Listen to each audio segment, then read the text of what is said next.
Welcome to Bite at a Time Books, where we read you your favorite classics one bite at a time. My name is Bree Carlile, and I love to read and wanted to share my passion with listeners like you. You can sign up for our newsletter at biteatatimebooks.com. You'll also find our new t-shirts in the shop, including podcast shirts and quote shirts from your favorite classic novels. Be sure to follow my show on your favorite podcast platform so you get all the new episodes. We're part of the Bite at a Time Books Productions Network. If you'd also like to hear what inspired your favorite classic author to write their novels, and what was going on in the world at the time, check out the Bite at a Time Books Behind the Story podcast, wherever you listen to podcasts. Today we'll be continuing Rilla of Ingleside by Lucy Maud Montgomery. Chapter 9. Doc has a misadventure. "The war will not be over before next spring now," said Dr. Blythe, when it became apparent that the long battle of the Aisnes had resulted in a stalemate. Rilla was murmuring, "Knit 4, purl 1," under her breath, and rocking the baby's cradle with one foot. Morgan disapproved of cradles for babies, but Susan did not, and it was worthwhile to make some slight sacrifice of principle to keep Susan in good humor. She laid down her knitting for a moment and said, "Oh, how can we bear it so long?" Then picked up her sock and went on. The Rilla of 2 months before would have rushed off to Rainbow Valley and cried. Miss Oliver sighed, and Mrs. Blythe clasped her hands for a moment. Then Susan said briskly, "Well, we must just gird up our loins and pitch in. Business as usual is England's motto, they tell me, Mrs. Doctor dear, and I've taken it for mine, not thinking I could easily find a better. I shall make the same kind of pudding today I always make on Saturday. It is a good deal of trouble to make, and that is well, for it will employ my thoughts. I will remember that Kitchener's at the helm and Joffer's doing very well for a Frenchman. I shall get that box of cake off to little Jem and finish that pair of socks today likewise. A sock a day is my allowance. Old Mrs. Albert Mead of Harborhead manages a pair and a half a day, but she has nothing to do but knit. You know, Mrs. Doctor dear, she's been bedrid for years, and she's been worrying terrible because she was no good to anybody and a dreadful expense, and yet could not die and be out of the way. And now they tell me she's quite chirked up and resigned to living because there's something she can do, and she knits for the soldiers from day to dark. Even Cousin Sophia has taken to knitting, Mrs. Doctor dear, and it is a good thing, for she cannot think of quite so many doleful speeches to make when her hands are busy with her needles instead of being folded on her stomach. She thinks we will all be Germans this time next year, but I tell her it will take more than a year to make a German out of me. Do you know that Rick McAllister has enlisted, Mrs. Doctor dear? And they say Joe Milgrave would too, only he's afraid that if he does, that Whiskers on the Moon will not let him have Miranda. Whiskers says that he will believe the stories of German atrocities when he sees them, and that it is a good thing the Rangs Cathedral has been destroyed because it was a Roman Catholic church. Now, I'm not a Roman Catholic, Mrs. Doctor dear, being born and bred a good Presbyterian and meaning to live and die one. But I maintain that the Catholics have as good a right to their churches as we have to ours, and that the Huns had no kind of business to destroy them. Just think, Mrs. Doctor dear," concluded Susan pathetically, "how we would feel if a German shell knocked down the spire of our church here in the glen. And I'm sure it is every bit as bad to think of Rangs Cathedral being hammered to pieces." And meanwhile, everywhere, the lads of the world, rich and poor, low and high, white and brown, were following the piper's call. Even Billy Andrews's boy is going, and Jane's only son and Diana's little Jack, said Mrs. Blythe. Priscilla's son is gone from Japan, and Stella's from Vancouver, and both the Reverend Joe's boys. Philippa writes that her boys went right away, not being afflicted with her indecision. Jem says that he thinks they'll be leaving very soon now, and that he will not be able to get leave to come so far before they go, as they will have to start at a few hours' notice, said the doctor, passing the letter to his wife. That is not fair, said Susan indignantly. Had Sir Sam Hughes no regard for our feelings? The idea of whisking that blessed boy away to Europe without letting us even have a last glimpse of him. If I were you, Doctor dear, I would write the papers about it." "Perhaps it is as well," said the disappointed mother. "I don't believe I could bear another parting from him, now that I know the war will not be over as soon as we hoped when he first left. Oh, if only. But no, I won't say it. Like Susan and Rilla," concluded Mrs. Blythe, achieving a laugh, "I am determined to be a heroine." "You're all good stuff," said the doctor. "I'm proud of my womenfolk.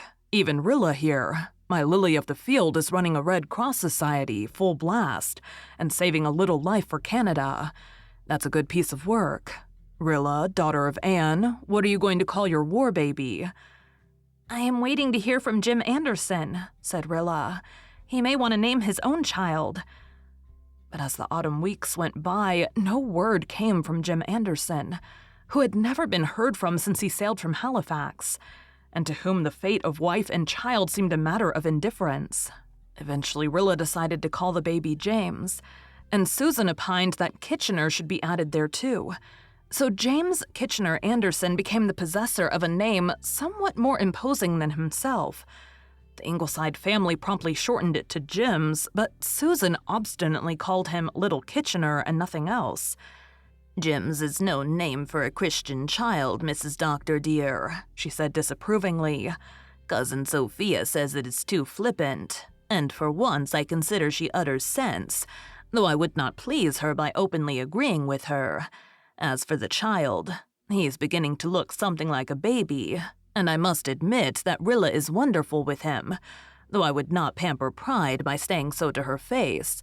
Mrs. Doctor dear, I shall never forget the first sight I had of that infant lying in that big soup tureen rolled up in dirty flannel. It is not often that Susan Baker is flabbergasted, but flabbergasted I was then, and that you may tie to.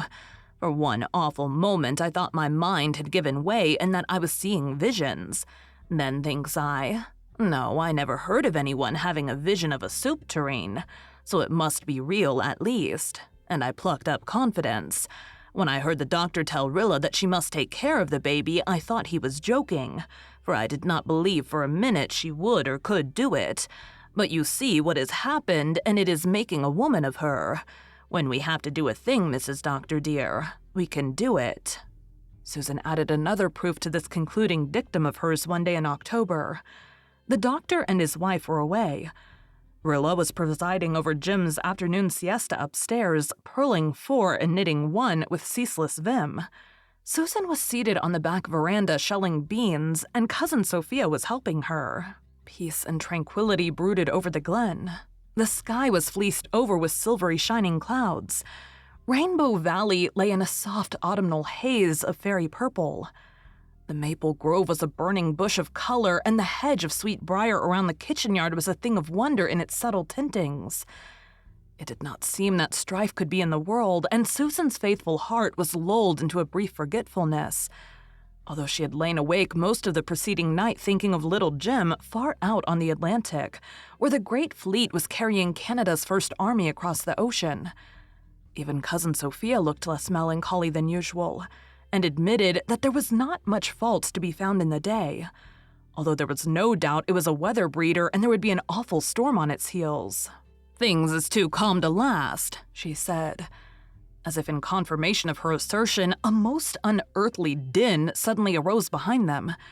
It was quite impossible to describe the confused medley of bangs and rattles and muffled shrieks and yowls that proceeded from the kitchen, accompanied by occasional crashes. Susan and Cousin Sophia stared at each other in dismay. "What upon earth has broke loose in there?" gasped Cousin Sophia. "It must be that Hyde cat gone clean mad at last," muttered Susan. "I have always expected it." Rilla came flying out of the side door of the living room. "What has happened?" she demanded. "It is beyond me to say, but that possessed beast of yours is evidently at the bottom of it," said Susan. "Do not go near him, at least. I will open the door and peep in. There goes some more of the crockery. I've always said that the devil was in him, and that I will tie to. "It is my opinion that the cat has hydrophobia," said Cousin Sophia solemnly. "I once heard of a cat that went mad and bit 3 people, and they all died a most terrible death and turned black as ink." Undismayed by this, Susan opened the door and looked in. The floor was littered with fragments of broken dishes, for it seemed that the fatal tragedy had taken place on the long dresser where Susan's array of cooking bowls had been marshaled in shining state. Around the kitchen tore a frantic cat with his head wedged tightly in an old salmon can. Blindly, he careered about with shrieks and profanity commingled, now banging the can madly against anything he encountered, now trying vainly to wrench it off with his paws. The sight was so funny that Rilla doubled up with laughter. Susan looked at her reproachfully. "I see nothing to laugh at. That beast has broken your ma's big blue mixing bowl that she brought from Green Gables when she was married. That is no small calamity in my opinion. But the thing to consider now is how to get that can off Hyde's head." "Don't you dast go touching it," exclaimed Cousin Sophia, galvanized into animation. "It might be your death. Shut the kitchen up and send for Albert." "I am not in the habit of sending for Albert during family difficulties," said Susan loftily. "That beast is in torment, and whatever my opinion of him may be, I cannot endure to see him suffering pain. You keep away, Rilla, for little Kitchener's sake, and I will see what I can do." Susan stalked undauntedly into the kitchen, seized an old storm coat of the doctor's, and after a wild pursuit and several fruitless dashes and pounces, managed to throw it over the cat and can. Then she proceeded to saw the can loose with a can opener, while Rilla held the squirming animal rolled in the coat. Anything like Doc's shrieks while the process was going on was never heard at Ingleside. Susan was in mortal dread that the Albert Crawfords would hear it and conclude she was torturing the creature to death. Doc was a wrathful and indignant cat when he was freed. Evidently, he thought the whole thing was a put-up job to bring him low. He gave Susan a baleful glance by way of gratitude and rushed out of the kitchen to take sanctuary in the jungle of the sweetbriar hedge, where he sulked for the rest of the day. Susan swept up her broken dishes grimly.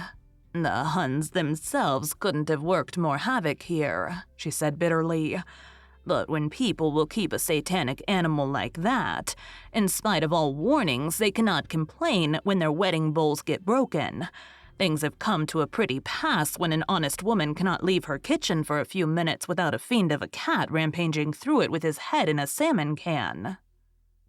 Thank you for joining Bite at a Time Books today, while we read a bite of one of your favorite classics. Again, my name is Bree Carlile, and I hope you come back tomorrow for the next bite of Rilla of Ingleside. Don't forget, you can sign up for our newsletter at biteatatimebooks.com. And while you're there, check out our t-shirt shop. You can look in the show notes or on our website, biteatatimebooks.com, for the rest of the links for our show. We'd love to hear from you on social media. You can find us everywhere at Bite at a Time Books.